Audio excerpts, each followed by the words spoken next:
5 secret हैं, 5 रहस्य हैं जो आप जान गए तो जीवन में कभी पीछे मुड़ के नहीं देखेंगे। ये ऐसे 5 सीक्रेट्स हैं जो किसी को अनजाने में भी पता चल जाते हैं ना, जीवन के अभ्यास के थ्रू, प्रैक्टिस के थ्रू वो जीवन में टॉप 1% में आ जाते हैं। तो कौन से हैं वो 5 रहस्य? एस्ट्रोलॉजी की ऐसी कौन सी परतें हैं, अगर सही जीवन जीना है तो इन परतों का ज्ञान होना बड़ा जरूरी है। आज के वीडियो में हमारा चर्चा का विषय यही रहेगा और ये बड़ा इंटेंस वीडियो होने वाला है। इंटेंस इसलिए होने वाला है क्योंकि ये वीडियो बिल्कुल 2 दूनी 4 जैसा सरल नहीं होगा। इस वीडियो में क्योंकि रहस्यों की बात हो रही है, कुदरत के ऐसे रहस्य जो आपके जीवन की अड़चनों को हटाएंगे, तो इसके लिए आपको कहीं ना कहीं एकांत में बैठ के इस वीडियो को देखना होगा। चलते फिरते बातें करते इस वीडियो को देखेंगे ना तो इस वीडियो का मर्म समझ नहीं पाएंगे। और ये वीडियो जो है ना, आप समझ लीजिए कि अपने 30 साल की जो भी मेरी एस्ट्रोलॉजी की यात्रा रही है ना, उसका क्रक्स आपको देने वाला हूँ। आपको एस्ट्रोलॉजी बिल्कुल नहीं आती है तो भी ये वीडियो आपके लिए बहुत यूजफुल रहने वाला है। अगर आपको मध्यम स्तर की एस्ट्रोलॉजी आती है तो फिर ये वीडियो जो है डेफिनेटली आपकी लाइफ में बड़ी वैल्यू ऐड करने वाला है। और अगर आप एस्ट्रोलॉजी का अभ्यास प्रैक्टिस भी करते हैं ना, तो फिर ये आपके लिए ऐसा टूल बनने वाला है जिसको आप अपने क्लाइंट्स को भी दे सकते हैं। नमस्कार, मेरा नाम है योगेश शर्मा। स्वागत है आपका happy life with Yogesh Sharma में। और दोस्तों, इस वीडियो में आगे बढ़ने से पहले एक विनम्र निवेदन कि अगर अभी तक आपने अपने इस चैनल को सब्सक्राइब नहीं किया है तो कृपया सब्सक्राइब जरूर करिएगा और बेल बटन दबाना बिल्कुल मत भूलिएगा। तो कौन से हैं ये 5 रहस्य, कौन से हैं ये 5 सीक्रेट? इनमें से सबसे पहला सीक्रेट है आपका कार्मिक कनेक्शन। जी हाँ, आपका वो कार्मिक कनेक्शन जो पिछले जन्म के संचित कर्मों की वजह से आप इस जन्म में लेके आए हैं। बर्थ चार्ट में एक चीज बड़ी पक्की होती है कि जो भी घर एक दूसरे से 1 5 9 होते हैं ना, वो एक दूसरे से जुड़े होते हैं। तो जो आपका लग्न होता है, कुंडली का जो 5वां भाव होता है और जो किस्मत का घर यानी 9वां भाव होता है ना, इसको बोला जाता है आपके जीवन का धर्म त्रिकोण। क्यों बोला जाता है? 9वां घर हो गया आपके इस जन्म में जो भी आप करेंगे उसकी वजह से जो भी किस्मत कमाएंगे वो 9वें घर से होती है। लग्न होता है कि ओवरऑल आप अपने जन्म में इस जीवन में डिसीजन क्या लेते हैं, लेकिन 5वां घर होता है जो आपके डिसीजन से परे की बात होती है। यानी जो कुदरत आपके साथ खेल कर रही है ना, वो आपके 5वें भाव से देखा जाता है। तो अगर आपके जीवन में आप 5वें भाव का मर्म जान जाएं कि आपके 5वें भाव में जो भी प्लेनेट बैठा हुआ है ना, अब वो डिसाइड करेगा कि आपके कारोबार में उतार चढ़ाव कितने आएंगे। आपके 5वां भाव डिसाइड करेगा कि पिछले जन्मों के कौन से संचित कर्म इस जन्म में एक्टिवेट हो रहे हैं, जिसकी वजह से आप अपने जीवन में परेशानियां झेल रहे हैं। वो परेशानियां आपके काम की वजह से, आपकी हेल्थ की वजह से, आपकी रिलेशनशिप की वजह से हो सकती हैं। वो परेशानियां ऐसी हो सकती हैं जो परेशानियां आपको अपनी संतान की वजह से भी आ रही हैं। वो परेशानियां कुछ ऐसी भी हो सकती हैं कि चलते चलते काम में एकदम से ब्रेक लग गई। ये परेशानियां 5वां घर कंट्रोल करता है, इसीलिए 5वें भाव को आपका कार्मिक कनेक्शन का भाव बोला जाता है। तो 5वां भाव आपके बर्थ चार्ट में आप बैलेंस करके रखेंगे तो आप अपने निश्चय ही कार्मिक गति को पहचानेंगे। आपको यह पता चल जाएगा कि जीवन के ओवरऑल मैप पे अपने जीवन को अगर जीपीएस की तरह देखेंगे ना, कि कहाँ पे अभी खड़े हैं और आपको कहाँ जाना है, रास्ते में कौन कौन सी ऑब्स्टेकल हैं, ये सारी चीजें आपको 5वां भाव बताता है। तभी 5वें भाव को मॉडर्न भाषा में हम आपके बर्थ चार्ट का जीपीएस बोलते हैं, जिससे आपको पूरी डायरेक्शंस पता चल जाती हैं, किधर से आए थे, कहाँ खड़े हैं और कहाँ जाना है। लेकिन आपका जो कार्मिक कनेक्शन है ना, ये केवल 5वें भाव से नहीं है, इसके अलावा भी और 2 शक्तियां हैं। उनमें से जो दूसरे नंबर पर शक्ति आती है वो है राहु और केतु। किस तरह से? राहु और केतु को कर्म का देवता माना गया है। राहु और केतु की अपनी राशियां नहीं हैं, ये जिस भी राशि में बैठ जाते हैं ना, वो राशि लॉर्ड आपके कर्म गति को बताते हैं। जी हाँ, राहु जिस राशि में है और केतु जिस राशि में है, अब ये 2 प्लैनेट जो है ना, ये जब जब आपके जीवन में ऑपरेट करेंगे ना, ये पिछले जन्मों के संचित कर्मों को आप तक लेके आएंगे, अच्छे या बुरे। तो क्या किया जाए?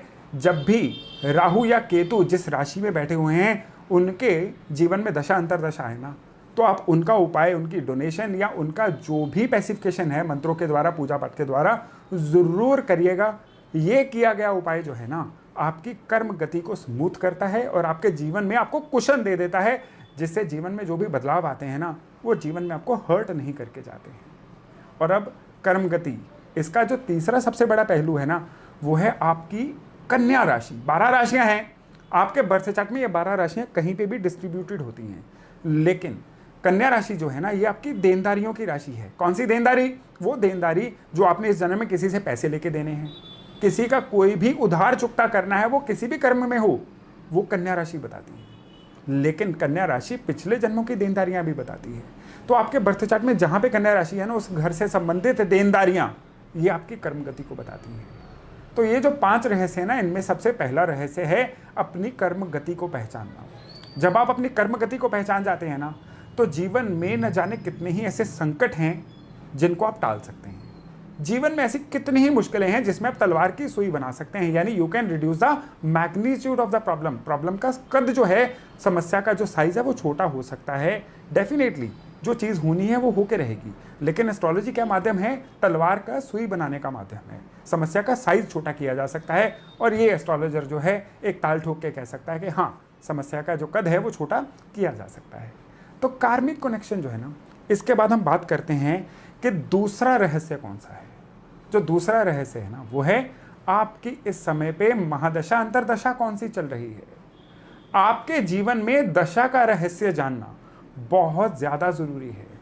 ज्यों ही आप अपनी दशा का रहस्य जान लेते हैं ना, आप अपने जीवन में आने वाले घटनाक्रम को पहचान लेते हैं। आपको ये समझ आना शुरू हो जाता है कि चलते चलते दिक्कतें कहाँ आई। आपको ये समझ आना शुरू हो जाता है कि जो चीज़ें एकदम से पहले स्मूथ चल रही थी, वो एकदम से ख़राब क्यों हो रही हैं। इवन आपको ये भी समझ आना शुरू हो जाता है कि ख़राब चीज़ें स्मूथ कैसे हो रही हैं। इसमें दशा बहुत बड़ा इंडिकेटर होती है। आपको ये जानना है, इसके लिए या तो एस्ट्रोलॉजी की थोड़ी बेसिक नॉलेज होनी चाहिए, नहीं तो अपने किसी नियर बाय एस्ट्रोलॉजर को पकड़ लीजिए, उनसे पूछिए कि अभी जो दशा चल रही है, क्या वो दशा कहीं आपकी पेन को ट्रिगर तो नहीं कर रही है। बर्थ चार्ट में 6ठा घर, 8वां घर और 12वां घर, ये पीड़ा के घर माने गए हैं। और जब भी आपका दशा या अंतरदशा लॉर्ड इन घरों से जुड़ा होगा ना, ये आपके जीवन में पीड़ा को ट्रिगर करेगा। ये शारीरिक पीड़ा हो सकती है, ये मन की पीड़ा हो सकती है, रिश्तों की पीड़ा हो सकती है, या धन के लॉस की पीड़ा हो सकती है, बेइज्जती वाली पीड़ा हो सकती है, या कोई ऐसी पीड़ा हो सकती है जिसमें आप अपने जीवन में लगातार फेलियर का सामना करते रहें। ये सारी की सारी जो पेन्स है ना, ये आपका दशा अंतरदशा लॉर्ड आने से पहले आपको इंडिकेशन दे देते हैं कि इस समय पे ये पीड़ा आ सकती है। और जब आपको पहले पता होता है ना अपने जीपीएस में कि आने वाले रास्ते में रेड सिग्नल है, सड़क ब्लॉक है, तो आप रास्ता बदल लेते हैं, यानी कोई ना कोई उपाय करके आप अपनी मंजिल की तरफ बढ़ते रहते हैं, लेकिन वो पेन वाला रास्ता जो है बाईपास कर जाते हैं। दशा लॉर्ड से पेन को जोड़ के समझने का ये बहुत बड़ा तरीका है। इसको इस तरह से लेके चलेंगे ना, तो जीवन में कितनी ही पीड़ाएं आपकी सही होती चली जाएंगी। अब दशा में ही एक अगला पॉइंट आता है कि दशा कई बार क्या करती है, आपसे कोई ना कोई चेंज मांगती है, कोई बदलाव मांगती है। बदलाव का एक नियम है कि खुद बदल जाओगे तो फायदे में रहोगे, वक्त आपको बदलेगा तो बड़ी पेन देगा और आप नुकसान में भी रहोगे। तो वक्त को मत बदलने दीजिए। आपका दशा अंतरदशा लॉर्ड जो है ना, ये एस्ट्रोलॉजी का बनाया इतना खूबसूरत पैटर्न है कि वो आपको पहले ही बता देते हैं कि आपको अपने जीवन में बदलाव कौन से लेके आने हैं। अगर आपका दशा या अंतरदशा लॉर्ड आपकी कुंडली में 9वें भाव से जुड़ा हुआ है ना, तो वो ये बदलाव चाह रहा है कि शायद आपको अब क्या करना है, बिल्कुल प्रिंसिपल्स के रास्ते पे चलना है, इंटीग्रिटी के रास्ते पे चलना है, या काम के सिलसिले में आपको किसी दूर यात्रा पे जाने से झिझकना नहीं है। वहीं दशा अंतरदशा लॉर्ड अगर आपके कुंडली के 12वें घर से जुड़ा हुआ है, तो वो बिल्कुल डिस्प्लेसमेंट बता रहा है। अगर आप डिस्प्लेसमेंट को, एक जगह से दूसरी जगह पे शिफ्ट होने को रेजिस्ट करेंगे, बड़ी पीड़ा में आने वाले हैं। ठीक उसी समय पे अगर दशा अंतरदशा लॉर्ड जो है ये आपके 2nd हाउस से जुड़े हुए हैं, तो वो धन लाभ तो बता रहे हैं, लेकिन सावधान रहने को भी बता रहे हैं, क्योंकि दूसरा भाव कहीं ना कहीं मारक भाव भी होता है। कहीं दशा अंतरदशा के द्वारा वो मारक भाव एक्टिवेट तो नहीं हो रहा है, उधर से सावधान तो नहीं रहना है। ये सारी की सारी चीज़ें जो हैं आपको दशा अंतरदशा लॉर्ड जो हैं बहुत अच्छे से बता देते हैं। और दशा अंतरदशा लॉर्ड में जो 3rd चीज़ आपने देखनी है, सबसे इंपॉर्टेंट चीज़ है कि क्या जो भी अभी आप काम कर्म कर रहे हैं ये उससे अलाइन हो रही है कि नहीं। ये बड़ी गहरी बात है। सपोज करिए आप नौकरी कर रहे हैं, लेकिन अब दशा अंतरदशा लॉर्ड जो है ये किसी तरह का ऐसा इशारा कर रही है कि आपको अब नौकरी नहीं, अपना काम करना है। आप नहीं करेंगे तो उस समय आपके जीवन में पीड़ा आनी शुरू हो जाएगी, यानी गो विद द फ्लो। ये आपका दशा अंतरदशा लॉर्ड आपसे कह रहा है, इसको याद रखिएगा, पहली बात। दूसरी बात, आपका दशा अंतरदशा लॉर्ड जो है आपके काम कारोबार में चेंजेस लाने के लिए भी कह सकता है कि नौकरी करते हैं नौकरी करते रहिए, बिजनेस करते हैं बिजनेस करते रहिए, लेकिन उसमें आप अपनी आदतों में सुधार करिए, लोगों से उलझना बंद करिए, प्रोक्रास्टिनेशन बंद करिए, कंप्लेंटफुलनेस कम करिए। यानी आपके बिहेवियर में कौन से चेंजेस आने हैं, दशा अंतरदशा लॉर्ड बखूबी बताता है। कई बार दशा अंतरदशा लॉर्ड इस तरह से बिहेव करता है, बताता है आपको कि अब आपको मना करना सीखना चाहिए। कई बार होता है ना कि गलत जगह पे हाँ करके भी आप फंस जाते हैं। एक काम का उसूल होता है कि अंडर प्रॉमिस ओवर डिलीवर। फंसते कहाँ पे हम, ओवर प्रॉमिस करके अंडर डिलीवर जब करते हैं ना, तो कोई भी काम आपका साथ नहीं देता है। और कब मना करना है, कब चीज़ों से विड्रॉ करना है, ये दशा अंतरदशा लॉर्ड बड़ा बखूबी आपको बता देते हैं। यानी अगर आपको दशा अंतरदशा को यूज़ करना है ना, तो इस तरह से करिए, ना कि केवल ये देखना कि राहु की दशा आ रही है पता नहीं क्या होगा, केतु की दशा आ रही है पता नहीं क्या होगा। अरे जब पता नहीं है तो फिर वहम करना छोड़ दो। अब दशा अंतरदशा लॉर्ड को अपने काम से अलाइन करोगे, वो आपसे बदलाव क्या लाना चाह रहे हैं उससे अलाइन करोगे, और सबसे ज़रूरी चीज़ है कि कौन से पेन एरिया से कनेक्ट करें उससे अलाइन कर लोगे, तो दशा अंतरदशा लॉर्ड 100% आपके जीवन का पूरा कच्चा चिट्ठा खोल के आपके सामने रख देंगे। ये बहुत बड़ा एक दशा अंतरदशा लॉर्ड को समझने का सिस्टम है। तो चलिए, 2 रहस्य हो गए, अब तीसरे रहस्य की तरफ बढ़ते हैं। तीसरा रहस्य है कि गोचर ट्रांजिट। कौन सा ट्रांजिट? 9 ग्रह हैं, 9 में से 5 ग्रह जो हैं ये करीबन 1 महीने के भीतर भीतर, चंद्रमा तो 2-3 दिन के भीतर भीतर, 2.25 दिन के भीतर अपना राशि चेंज कर लेता है। और जो स्लो प्लेनेट है ना, जो काफ़ी समय लगाते हैं एक राशि से दूसरी राशि में जाने के लिए, कौन से हैं वो 4 प्लेनेट? गुरु, शनि, राहु और केतु। इन धीरे चलने वाले प्लैनेट्स को, गुरु 1 साल, राहु केतु 1.5 साल, शनि 2.5 साल, ये इस तरह का फेज होता है इनका। यानी अगर गुरु जीवन में कोई कृपा लाएंगे तो 1 साल तक लेते आते रहेंगे, अगर गुरु कोई चैलेंज लेके आएंगे 1 साल तक चैलेंज आता रहेगा। ठीक वैसा ही चैलेंज शनि तो 2.5 साल तक लेके आते हैं, राहु केतु 1.5 साल तक। तो इनकी मूवमेंट को ऑब्जर्व करना बहुत ज़रूरी है। ऋषियों मुनियों ने हज़ारों साल तक पीढ़ी दर पीढ़ी मूवमेंट्स को ऑब्जर्व करके एस्ट्रोलॉजी के रूल बनाए हैं, और वो रूल तश्तरी में परोस के, प्लेट में परोस के हमारे लिए रख दिए गए हैं। अब इन रूल्स का फ़ायदा कैसे उठाना है, इस रहस्य को, इस भेद को कैसे समझना है? देखिए, कुछ मिनट के वीडियो में ऐसे भेद को समझाना प्रैक्टिकल नहीं है, लेकिन एक इशारा तो दिया ही जा सकता है। वो इशारा क्या है कि जो भी ट्रांजिट वाला प्लैनेट है, जिस राशि से निकल रहा है, कहते हैं कि कोई भी ग्रह जिस राशि से निकलता है ना, समझिए कि उस रंग में रंगा जाता है। उदाहरण के लिए आप समझ लीजिए कि हर राशि जो है अलग अलग रंग के एक खिड़कियां हैं। कोई भी ग्रह उन खिड़कियों के पीछे से निकलेगा, आपको उस रंग का दिखेगा। यानी अगर कोई ग्रह मेष राशि से निकलेगा, आप समझ के चलिए कि वो आपको लाल रंग का दिख रहा है। कोई भी ग्रह जो है वो अगर वृष राशि से निकलेगा तो वो आपको बिल्कुल सफ़ेद रंग का दिख रहा है। मैं इमेजिन करने के लिए उदाहरण दे रहा हूँ। अगर कोई ग्रह जो है मकर राशि से निकलेगा तो वो आपको नीले रंग का दिख रहा है। इस तरह से आप उदाहरण ले सकते हैं कि कोई भी ग्रह आप तक किस तरह से अपना असर पहुंचा रहा है, अच्छा या बुरा। यानी कोई भी ग्रह एब्सोल्यूट में असर नहीं देगा, राशियों के चश्मे से आपको देखेगा और उसके अकॉर्डिंग असर देगा। यानी अगर कोई ग्रह मेष राशि से निकलेगा, आपके अंदर उग्रता लेके आएगा। कोई भी ग्रह अगर वृष राशि से निकलेगा, वो आपके अंदर मनी अर्निंग कैपेसिटी लेके आएगा। मिथुन से निकलेगा ना, वो आपके अंदर कम्युनिकेशन बढ़ाने का एक जज्बा लेके आएगा। अब राहु मिथुन से निकलेंगे, राहु जुगाड़ के कारक हैं, क्रिएटिव के कारक हैं, तो आप अपना नेटवर्क ऐसा क्रिएटिव बना सकते हैं जो पहले कभी नहीं बनाया था। वहीं अगर बृहस्पति आपके वृष राशि से निकलेंगे तो वो क्या करेंगे कि new upgradation, new courses, new knowledge के थ्रू पैसा कमाने के लिए प्रेरित करेंगे।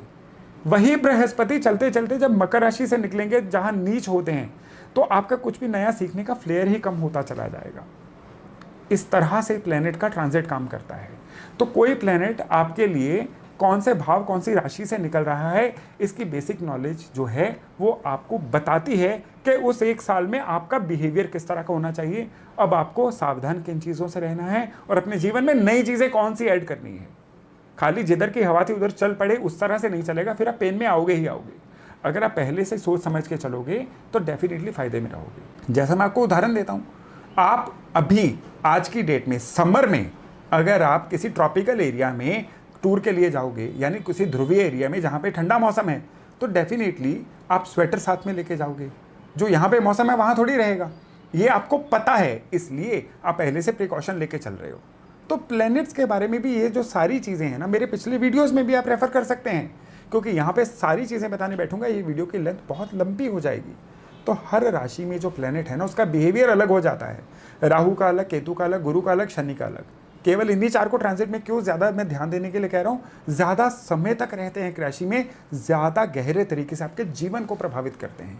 इसलिए आप जब भी ट्रांजिट को इस तरह से लोगे ना, बहुत सारी सावधानियां जो हैं आपको देखने को मिल जाएंगी। और खाली यही नहीं, सबसे बड़ी बात क्या है कि वो जो ट्रांजिट चल रही है ना, ग्रह जिस भी राशि के अंदर से निकल रहे हैं उनका आपके दशा लॉर्ड से कोई संबंध तो नहीं बन रहा है। अगर बन रहा है ना तो फिर आपके जीवन में बड़े बड़े घटनाक्रम होने वाले हैं, इसको याद रखिएगा। यानी किस तरह से, उदाहरण के लिए आपकी शनि की दशा चल रही है और अभी जो शनि है, सपोज करिए कि चलते चलते आपकी कुंडली के लॉसेस के भाव से निकल रहे हैं, तो अब ये जो शनि चाहे आपकी कुंडली में जितने मर्जी अच्छे बैठे हों, ये शनि अब आपको लॉसेस जरूर देंगे। आपको इस चीज को इस तरह से ध्यान में रखने की जरूरत है। तो ये जो तीसरा रहस्य है ना, इसमें अगला पार्ट है कि आपको जो प्रिकॉशंस लेनी है वो आपको अपने ग्रहों के गोचर के अनुसार लेनी है कि आपको नया क्या सीखना है, पुराने कौन से लोगों से दूर रहना है, कौन सी सलाह को मानना है, कौन सी सलाह को नहीं मानना है। थोड़ा इंटेंस हो रहा है, लेकिन इसको एक बार फिर से रिपीट करके देखिएगा, आपको चीज़ें और अच्छे से समझ आएंगी। गोचर में ही तीसरा सबसे महत्वपूर्ण बिंदु है शनि का 7.5 या ढैया। अभी जो पिछला दूसरा रहस्य मैंने बताया था वो दशा की बात कर रहा था मैं, लेकिन 7.5 ढैया दशा नहीं होती है। 7.5 ढैया जो है ये गोचर का पार्ट होता है, ट्रांजिट का पार्ट होता है, ग्रहों की नॉर्मल मूवमेंट का पार्ट होता है। शनि का 7.5 साल का एक फेज या शनि का 2.5 साल का एक ऐसा फेज आता है चलते चलते जो आपकी जन्म कुंडली के अनुसार आपको तकलीफें देता है, आपके जीवन में कुछ परिवर्तन लाता है। आपको हमेशा इस चीज़ का ज्ञान होना चाहिए कि आपका शनि के ढैये कब आ रहे हैं, शनि की 7.5 कब आ रही है। और डेफिनेटली अगर आप इस चीज़ का ध्यान रख के शनि के उपाय करना शुरू कर दोगे, अपने बिहेवियर, अपने काम में चेंजेस लाना शुरू कर दोगे, तो 100% आपके जीवन में अच्छे परिवर्तन आने ही आने हैं। तो चलिए, ये हो गए 3 रहस्य। अब हम बात करते हैं चौथे रहस्य की। चौथा बहुत बड़ा रहस्य है बेसिक वास्तु के उसूल, बेसिक वास्तु के प्रिंसिपल। आपका जो वास्तु है ना, जिस एनर्जी में आप रह रहे हैं, ये बहुत हद तक आपके जीवन की ऊर्जा को प्रभावित करता है, आपके डिसीजंस को प्रभावित करता है, दुनिया आपको किस तरह से देखेगी उस चीज़ को प्रभावित करता है, आपको मिलने वाली सफलता को प्रभावित करता है।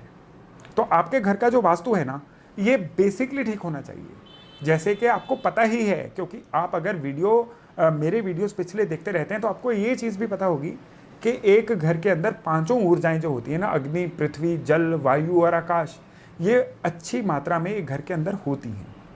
5 का संतुलन होना ही वास्तु कहा गया है।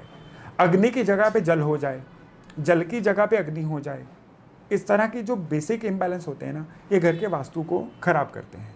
तो आपके घर के अंदर रसोई जिस जगह पे कही गई है, अग्नि वाली जगह पे, वहाँ पे हो, जहाँ पे जल कहा गया वहाँ पे जल हो। ये बेसिक चीज़ें आपके विचारों में और आपके कर्मों के बीच में एक बैलेंस लेके आती हैं। लेकिन यहाँ पे दूसरी चीज़ होती है कि क्या ये आपके बर्थ चार्ट से अलाइन कर रही है। बर्थ चार्ट से अलाइन करने को कॉन्सेप्ट को बोलते हैं एस्ट्रो वास्तु कॉन्सेप्ट। यानी जैसी आपकी जन्म कुंडली है, क्या आपके घर के अंदर चीज़ों की व्यवस्था कुंडली के अनुसार है? आपकी जहाँ पे जो राशि है, आपके घर के अंदर रंगों का संयोजन वैसा है? अगर है तो आपका घर पावर सेंटर बन जाता है।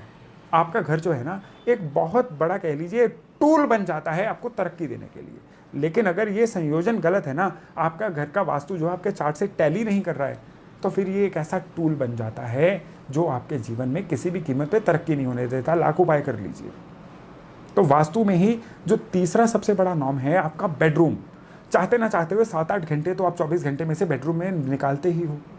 वो जो 8 घंटे की एनर्जी है ना, हमेशा आपके थ्रू बोलती है। कहते हैं आपका घर का वास्तु आपके द्वारा बोलता है। मैं कहता हूं आपके घर के बेडरूम का वास्तु जो है वो आपके द्वारा बोलता है। हमेशा आपके घर का बेडरूम जो है आपकी कुंडली के अनुसार अलाइन होना चाहिए। आपकी सोने की पोजीशन, अंदर का रंगों का संयोजन, आपका बेड कहाँ पे है, अगर कुंडली के अनुसार होगा तो आपके जीवन में तरक्की 2 गुना बढ़ जाएगी। आपके जीवन में जो भी समस्याएं आएंगी टच एंड गो हो जाएगा, आके चली जाएंगी। तो ये था चौथा बड़ा रहस्य। अब हम आते हैं सबसे बड़े और 5वें रहस्य पे। ये है balancing your birth chart. Birth chart को ओवरऑल मोटे तौर पे बैलेंस करके रखिए। मोटे तौर पे बैलेंस कैसे करना है? पहले तो जो किंग प्लैनेट हैं, किंग और क्वीन, सूरज और चंद्रमा, ये हमेशा अच्छे होने चाहिए। लाख आपकी कुंडली में राजयोग हो जाएं, जब तक सूर्य अच्छे नहीं होंगे, जब तक चंद्रमा सही नहीं होंगे, कंफर्टेबल नहीं होंगे, ये राजयोग को फलीभूत ही नहीं होने देंगे, राजयोग का अब तक प्रभाव ही नहीं पहुंचने देंगे। लाख आप कहते रहिए मेरी कुंडली में फलाना योग है, ढिमकाना योग है, सूर्य चंद्रमा से पीड़ित है ना, तो ये योग हवा में डाइल्यूट हो जाएंगे, आप तक नहीं पहुंचेंगे। दूसरा, आपके जन्म कुंडली में जो मनी ट्रायंगल है ना, मैंने अभी जो पहला रहस्य था उसमें आपको धर्म त्रिकोण बताया था, अब बता रहा हूं दूसरा त्रिकोण। 4 त्रिकोणों में से दूसरा त्रिकोण है आपके बर्थ चार्ट का धन त्रिकोण। धन त्रिकोण जो है वो होता है कि आपके बर्थ चार्ट में वृष राशि, कन्या राशि और मकर राशि जहां पे है ना, ये 3 बिंदु हमेशा आपस में जुड़े रहते हैं। ये बिंदु अच्छे तरीके से जुड़े होंगे तो आपका धन त्रिकोण एक्टिव रहेगा। सपोज करिए, इसको उदाहरण से कैसे समझा जाए। उदाहरण से ऐसे समझा जाए कि आपने किसी को कॉल करना है मोबाइल के द्वारा, तो पहले आपने नंबर डायल किया, वो नंबर सैटेलाइट तक पहुंचा, सैटेलाइट से जिनको कॉल करना है उन तक पहुंचा। आप, सैटेलाइट और जो कॉलर है, रिसीवर है, वो तीनों का एक त्रिकोण बन गया। अब इन तीनों में से एक बिंदु खराब हो गया, सैटेलाइट में कोई माल फंक्शनिंग हो रही है, तो आपकी कॉल की क्वालिटी टूट जाएगी, आवाज़ें कट कट के आएंगी जो आजकल वैसे भी बड़ी आ रही हैं।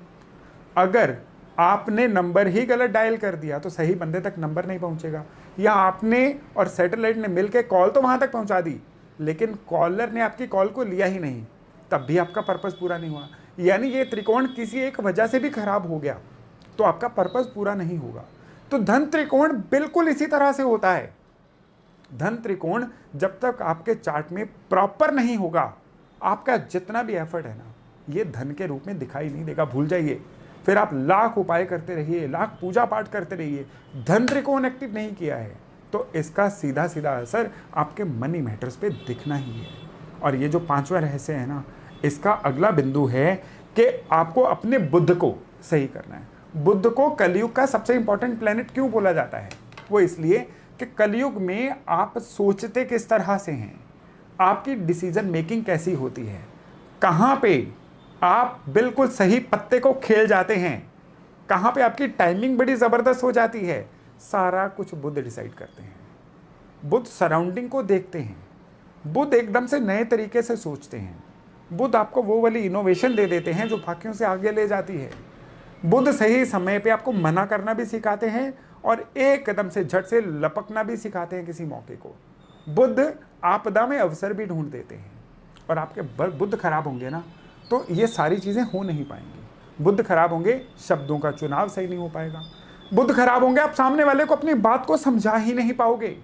बुध खराब होंगे तो बारंबार रॉन्ग डिसीजन मेकिंग का शिकार होते रहोगे। फिर आप प्रेशर में आके रॉन्ग डिसीजन लोगे और जीवन में फेलियर और कर्जे बढ़ते चले जाएंगे।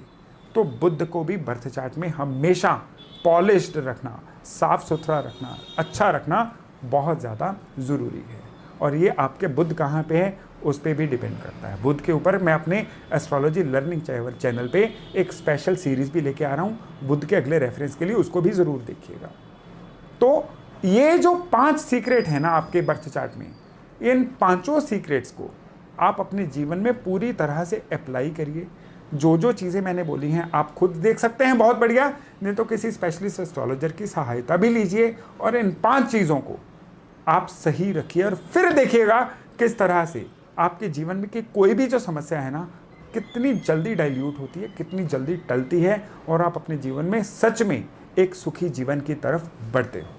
तो दोस्तों, मैं आशा करता हूँ कि ये जो जानकारी है ना ये बड़े ही आपके काम आने वाली है। आपको लगता है किसी अन्य को इस जानकारी की आवश्यकता है तो उनको भी इस वीडियो को शेयर करना मत भूलिएगा। और इसके बाद आपका अपना एक्सपीरियंस कैसा रहा कमेंट्स में बताना मत भूलिएगा। तो चलिए आज का वीडियो यहीं तक, बहुत जल्द मिलते हैं नए टॉपिक नए विषय के साथ। अपना खूब ध्यान रखिएगा। नमस्ते।